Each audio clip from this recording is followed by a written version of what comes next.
கர்த்தருடைய பரிசுத்த நாமம் மகிமைப்படுவதாக. இந்த நாளில் இந்த காலை வேளையிலே கர்த்தர் நம்மை அவர்கள் பலப்படுத்தும்படியே நமக்கு தருகிற வார்த்தை சங்கீதம் அதனுடைய 118வது அதிகாரம் அதனுடைய 25வது வசனம். கர்த்தாவே ரட்சியும், கர்த்தாவே காரியத்தை வாய்க்க பண்ணும்.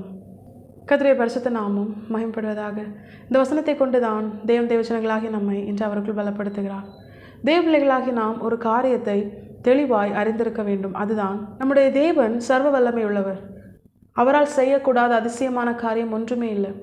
அவர் ஒரு காரியத்தை செயல்படுத்த நினைத்தாரேயானால் அதை தடை செய்ய ஒரு மனுஷனாலும் கூடாது.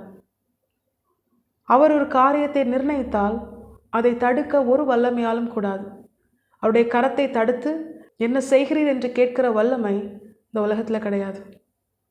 இப்போ பிள்ளைகளாகி நம்முடைய வாழ்க்கையிலும் இன்னும் அநேக காரியங்கள் வாய்க்காமல் இருக்க காரணம் என்ன?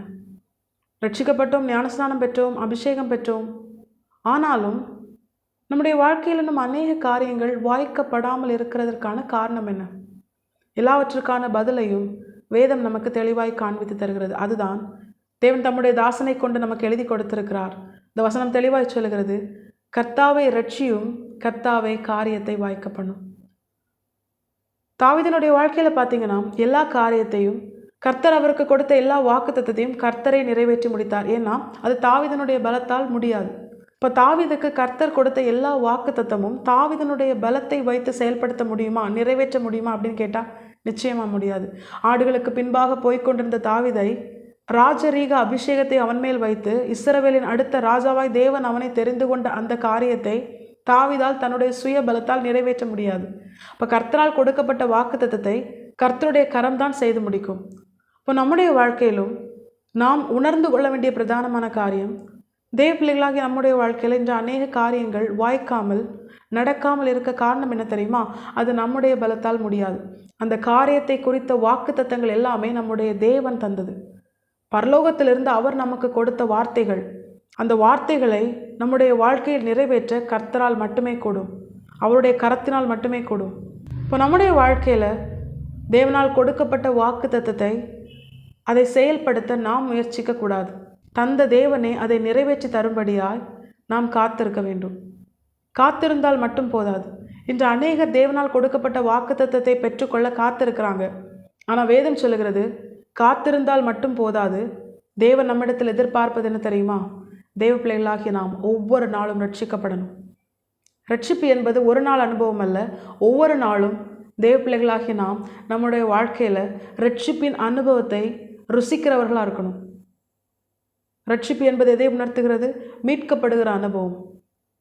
உலகம், மாமிசம், பிசாசு என்கிற காரியத்திலிருந்து ஒவ்வொரு நாளும் நாம் மீட்கப்படணும். அது ஏதோ ஒரு நாள் அனுபவம் அல்ல. வேதம் தெளிவாய் சொல்லுகிறது, முடிவு பரியந்தம் நிலை நிற்கிறவனே ரட்சிக்கப்படுவான். இப்போ பிள்ளைகளாகிய நாம் ஒவ்வொரு நாளும் தேவனுடைய வார்த்தைக்கு கீழ்ப்படிந்து அவருடைய சித்தம் செய்ய நாம் நிலை நிற்க வேண்டுமானால் ஒவ்வொரு நாளும் பிள்ளைகளாகிய நாம் ரட்சிக்கப்படணும். ஒவ்வொரு நாளும் பிள்ளைகளாகிய நாம் ரட்சிக்கப்பட, உலகம், மாமிசம், பிசாசு இப்படிப்பட்ட காரியங்களிலிருந்து ஒவ்வொரு நாளும் நாம் மீட்கப்பட, முதலாவது பிள்ளைகளாகிய நாம் ஒவ்வொரு நாளும் நாம் ரட்சிக்கப்பட வேண்டும் என்கிற காரியத்தை அறிந்து கொள்ள வேண்டும். அது தெரியாததுனால தான் நான் சின்ன வயசில் ரட்சிக்கப்பட்டேன், வாலிப பிராயத்தில் ரட்சிக்கப்பட்டேன்னு சொல்லி ஒவ்வொரு நாளும் ரட்சிப்பை ஒரு பழைய அனுபவமாய் தங்களுடைய வாழ்க்கையில் நினச்சிட்ருக்காங்க. ஆனால் வேதம் சொல்லுகிறது, ஒவ்வொரு நாளும் கர்த்தருடைய வார்த்தையின்படி அதற்கு கீழ்ப்படிந்து வாழ, கர்த்தருக்காக முடிவு பரியந்தம் நிலை நின்றானே ஆனால் அவன் அந்த நித்திய ரட்சிப்பை பெற்றுக்கொள்வான். பிள்ளைகளாகி நாமும் நம்முடைய வாழ்க்கையில் நம்முடைய தேவைகள், நம்முடைய எல்லா காரியங்கள், இவைகளை குறித்து கர்த்தர் நமக்கு தந்த வாக்குத்தத்தம் நிறைவேற, அந்த காரியங்கள் வாய்க்கப்பட நாம் காத்திருக்கிறோம். கர்த்தர் சொல்லுகிறார், நீ காத்திருந்தால் மட்டும் போதாது. ஒவ்வொரு நாளும் உலகம், மாமிசம், பிசாசு இப்படிப்பட்ட காரியத்திலிருந்து நீ மீட்கப்பட்டு எனக்குரியவனாய் நீ ஒவ்வொரு நாளும் ரட்சிக்கப்பட்டால்தான் முடிவு பரியந்த நிலை நின்று அந்த நித்திய ரட்சிப்பாகிய பரலோக ராஜ்யத்தை சுதந்திரிக்க முடியும்.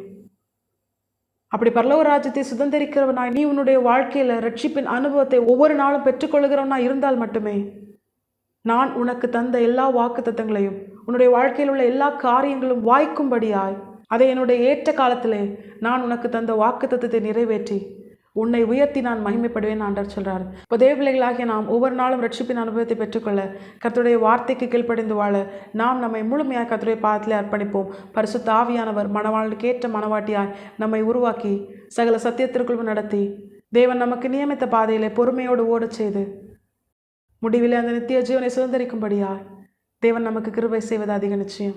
இப்படிப்பட்ட அனுபவத்தில் வாழ்கிற தேவ பிள்ளைகள் ஒவ்வொரு நாளும் இந்த வசனத்தை ஜெபமாய் தேவ சமூகத்தில் ஏறெடுத்து கத்தாவே ரட்சியும், கத்தாவே காரியத்தை வாய்க்க பண்ணும் என்று சொல்லி ஒவ்வொரு நாளும் தேவனால் ரட்சிக்கப்பட்டு பரிசுத்தமாய் வாழ, பரிசுத்த ஆவியானவர் நம்மை முழுமையாய் ஆளுகை செய்ய, ரட்சிப்புக்கு முக்கியத்துவம் கொடுத்து வாழ்வோமேயானால் நம்முடைய வாழ்க்கை மற்றவர்களுக்கு சாட்சியாக இருக்கும்படியாய் கர்த்தர் தாம் சொன்ன வாக்குத்தத்தத்தை நம்முடைய வாழ்க்கையை நிறைவேற்றி நம்முடைய எல்லா காரியங்களையும் வாய்க்கை செய்து நம்மை உயர்த்தி நம்முடைய தேவன் மகிமைப்படுவது அதிக நிச்சயம். கர்த்தாவே ரட்சியும், கர்த்தாவே காரியத்தை வாய்க்க பண்ணும். இதுவே நம்முடைய ஜெபமாய் இருக்கட்டும். கர்த்தர் தாமே இந்த வசனத்தை கேட்டு நம் அனைவரையும் ஆசீர்வதித்து வழிநடத்துவாராக.